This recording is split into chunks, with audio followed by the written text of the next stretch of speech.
देखिए, इस देश में किसानों के बारे में कांग्रेस पार्टी ने नारे बहुत लगाए थे, लेकिन ये सबके संज्ञान में है कि देश में पहली बार किसानों के बारे में जो ऐतिहासिक फैसला हुआ था वो अटल बिहारी वाजपेयी जी ने किसान क्रेडिट कार्ड के रूप में किया था। आज भारत का किसान अपनी छोटी ज़रूरतों को उस केसीसी से पूरा करता है। दूसरा पक्ष है कि यहाँ पर हर चीज़ का बीमा होता था, बकरी का बीमा, मोटर का बीमा, मकान का बीमा, दुकान का बीमा, वाहन का बीमा, लेकिन किसान की जीती जागती फसल का बीमा नहीं होता था।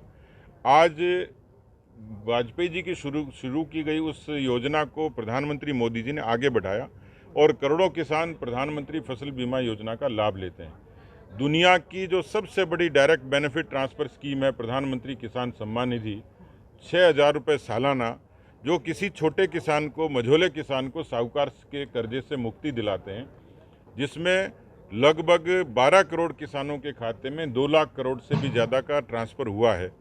ऐसी तमाम नीतियां और योजनाएं थी, सॉयल हेल्थ कार्ड से लेकर तमाम योजनाएं थी। राजस्थान के किसानों के साथ कांग्रेस पार्टी ने 2018 में वादा खिलाफी की, जन घोषणा पत्र में कहा कि हम आएंगे तो कर्जा माफ़ करेंगे। श्रीमान राहुल गांधी जी ने अवतार लेते हुए कहा कि 10 दिन में कर्जा माफ़ कर दूंगा। जैसे तेजाब फिल्म में माधुरी दीक्षित ने 1 2 3 4 गाना गाया, वैसे राहुल गांधी ने 10 तक गिनती गिनाई, 1 2 3 4 5 6 7 8 9 10 गिनूंगा और गिनती करूंगा और कर्जा माफ़ हो जाएगा। आज 1500 से भी ज़्यादा दिन हो गए, राजस्थान के किसान अवसाद में हैं, आत्महत्याएं करी हैं, ज़मीनें नीलाम हो गई हैं, और इसलिए राजस्थान की हुकूमत ने, कांग्रेस पार्टी ने, राहुल गांधी ने, अशोक गहलोत ने जो वादा खिलाफी की वो राजस्थान के किसानों के साथ की है। किसान कदाचित ये भ्रम में आया होगा 2008 में कि यदि कांग्रेस आएगी तो हमारा कर्जा माफ़ हो जाएगा, तो किसान बुलावे में आया और उसने हो सकता है कांग्रेस को वोट किया होगा, लेकिन इस बार राजस्थान का किसान कांग्रेस को चोट करेगा।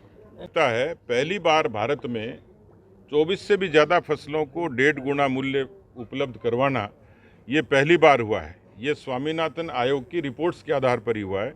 अभी उसमें और ज़्यादा ट्रांसफॉर्मेशन होना है, क्योंकि किसानों के बारे में जैसे मैंने कहा कि केवल भारतीय जनता पार्टी थी जिन्होंने अटल बिहारी वाजपेयी जी से लेकर मोदी जी तक किसानों के लोक कल्याण के लिए तमाम नीतियां लागू की हैं, और भविष्य में भी और बहुत सारी चीज़ें भविष्य के गर्भ में है किसानों के कल्याण के लिए पार्टी और सरकार करने वाली है। सर, किसानों के प्रतिबद्धता की सरकार क्या लगता है कि कहाँ तक पहुँची है? देखिए, मुझे लगता है कि जितने नवाचार हुए, जितनी सहूलियतें थी और जितना तकनीकी तौर पर जो उन्नयन हुआ है, लोगों ने खेती के तौर तरीके बदले, वरना पारंपरिक खेती होती थी, बो देते थे, काट देते थे, बेचते थे, केवल कैश क्रॉप का काम होता था। आज राजस्थान का किसान कहीं खजूर उगाता है, कहीं अनार उगाता है, कहीं केसर उगाता है। तो पूरे देश भर में किसानों को जो इनोवेशन है उस पर जाना। दूसरा, पार्टी के पशुपालन और जो सरकार ने पशुपालन, डेयरी, इन सेक्टर्स को मजबूत करने के लिए मोदी जी की सरकार ने काम किया है। मुझे लगता है कि एक समग्रता के साथ में बजट, खेती का बजट 21,000 करोड़ का होता था, आज 2 लाख करोड़ का भी बजट है। यानी सरकार की प्रतिबद्धता समझ सकते हैं कि उन्होंने खेती के रिफॉर्म के लिए सरकार ने बड़ा काम किया। गहलोत प्रदेश के भारतीय जनता पार्टी के पश्चिमी क्षेत्र के किसान मोर्चे की और प्रशिक्षण शिविर यहाँ संपन्न हो रहा है। हम लोग पार्टी को सैद्धांतिक तौर पर और व्यवहारिक तौर पर कार्यकर्ताओं का समय समय पर प्रबोधन और प्रशिक्षण करते हैं, क्योंकि हम समाज के, राजनीति के साथ साथ जिम्मेवार लोग हैं। हम पार्टी के प्रतिबिंब हैं और इसलिए पार्टी की रीति नीति से वाकिफ़ होते हुए संगठन के काम को गति देने के लिए, अपने व्यक्तित्व को विकसित करते हुए हम सब लोग इतने अपडेट रहें। यदि शासन में है तो शासन की नीतियां जाएं, और यदि प्रतिपक्ष में है तो प्रतिपक्ष के नाते जो हमारे पास चुनौतियां हैं उन चुनौतियों से लड़ने के लिए किस तरीके से काम करें। कुल मिलाकर एक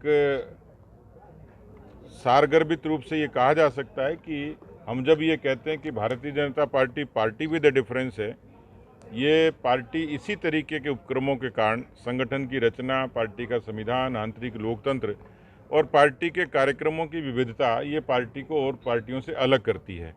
और इसलिए आज यहाँ शिविर संपन्न होगा, जिसके कारण किसान मोर्चे के प्रदेश के पदाधिकारी से लेकर सब प्रमुख लोग यहाँ से एक संदेश लेके जाएंगे।